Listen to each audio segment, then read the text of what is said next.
Bonjour à tous. Pour cette 10e audio, je vais parler des mafias. Au niveau des mafias, on connaît la mafia chinoise, la mafia japonaise, la mafia juive, la mafia russe et bien entendu la mafia des mafias, la mafia italienne. En vérité, toutes ces mafias sont liées les unes entre les autres parce que leurs zones géographiques peuvent varier selon l'origine de ces mafias. Il est important de souligner que les mafias sont des organisations identitaires. Elles peuvent accueillir des membres qui ne sont pas de leur peuple, mais ça reste des subalternes ou des personnes qu'on met à l'écart parce que ça reste des organisations identitaires.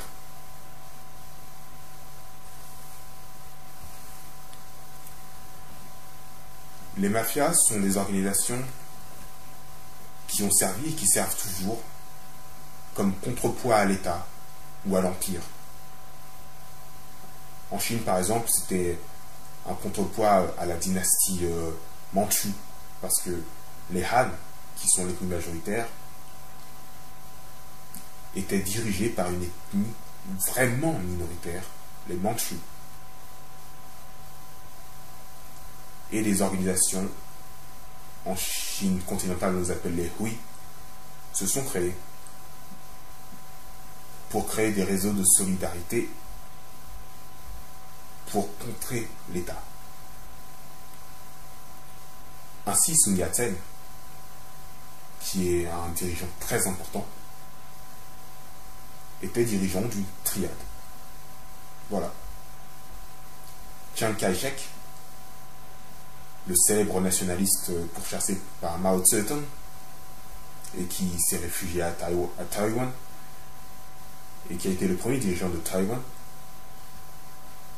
était très lié aux triades également.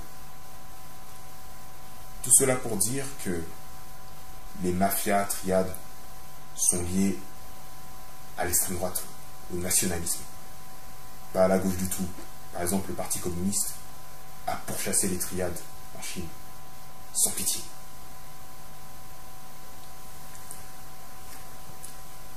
Les triades, au tout début, étaient des organisations plutôt honnêtes, on va dire, qui ont créé des réseaux de solidarité, comme je le disais. Par exemple, les triades ont commencé à émerger en Chine du fait de moines. Ça, peu de personnes le savent. Donc la dimension religieuse est loin d'être négligeable à ce sujet.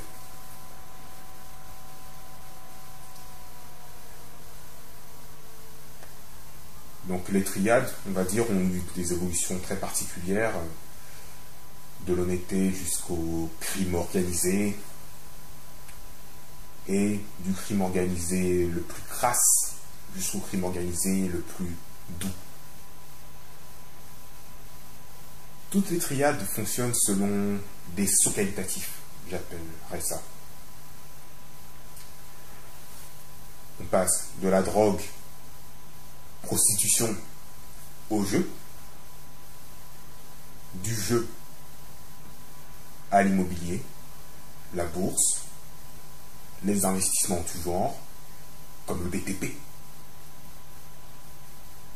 et finalement, la politique où on fait de l'entrisme, c'est-à-dire que des personnes qui appartiennent aux triades rentrent en politique, sont élus députés et exercent de leur poids pour faire voter des législations qui favorisent les mafias, les triades. Donc ce sont des organisations très très bien organisées et qu'on ne détruira pas comme ça. Je ne sais pas ce qu'il faudra pour les détruire, mais elles se sont bien implantées et elles sont bien parties pour continuer. Par exemple, la mafia italienne a eu des liens avec le Vatican. Je ne sais pas si elle en a encore, c'est possible. notamment ce qui concerne l'affaire de la Banco Ambrosiano et son dirigeant Roberto Calvi, qui était pendu sous un pont à Londres. Ça vous rappelle quelque chose, je pense. Le film Le Parrain 3. C'est lié à une histoire vraie. Et oui, il y a eu des morts par rapport à cette affaire de la Banque Ambrosiano. Et c'est le blanchiment d'argent organisé par certains organismes du Vatican. Affaire explosive, comme je l'ai dit à l'une des personnes qui avait répondu sous ma première vidéo. Affaire explosive. Les mafias sont également des soutiens des gouvernements, fondamentalement. Maintenant, les gens s'entendent. Même si ils luttent les uns contre les autres, mais c'est plus compliqué que ça. C'est-à-dire que il y a des personnes de la mafia qui sont arrêtées pour restructurer le milieu, pour le rendre plus facile à dire, plus acceptable, on va dire. Ainsi, comme personnes qui ont soutenu l'État, je vais parler de Lucky Luciano, le mafieux italo-états-unien qui s'est implanté en Italie après la Seconde Guerre mondiale et qui a pu faire se perpétuer la mafia au bénéfice des États-Unis. C'est un exemple que je peux donner. Il y a Yoshio Kodama, qui n'est pas un yakuza, mais qui est un industriel très lié au yakuza, qui a participé au scandale de la vente des avions Lockheed Martin dans les années 60, si je ne me trompe pas. La preuve qui dérangeait, c'est qu'on a tenté de le tuer en faisant encastrer un avion dans sa maison. C'est tout dire. Et en plus, l'homme en question était indirectement lié à la WWF, l'organisation World Wide Fund, le symbole du panda, qui regroupe des personnes très liées à l'extrême droite, on va dire, comme le prince Bernhard des Pays-Bas ou Joseph Désiré Mobutu, qui, oui, en faisait partie de la WWF, mais pour être plus précis, je devrais parler du club des 1001. Vous rechercherez là-dessus, vous trouverez certaines choses. Pas beaucoup, mais vous en trouverez.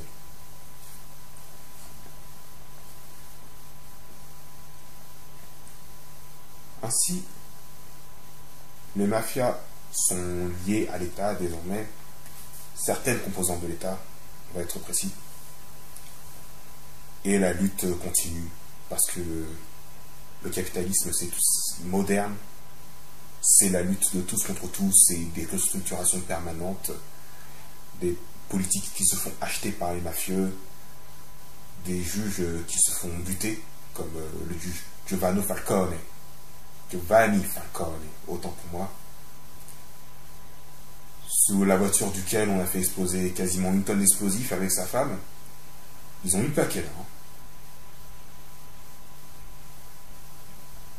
Et ça continue, toutes ces histoires, avec, par exemple, à Hong Kong, la police qui a des liens avec la mafia, parce qu'il ne faut pas oublier que les triades assurent une certaine sécurité. À Hong Kong, vous n'aurez aucun problème pour vous promener en tant que touriste, parce que les triades veillent. Les petites frappes, les voyous, pas de ça chez eux. Ils s'en occupent méchamment. Et les Yakuza font pareil au Japon.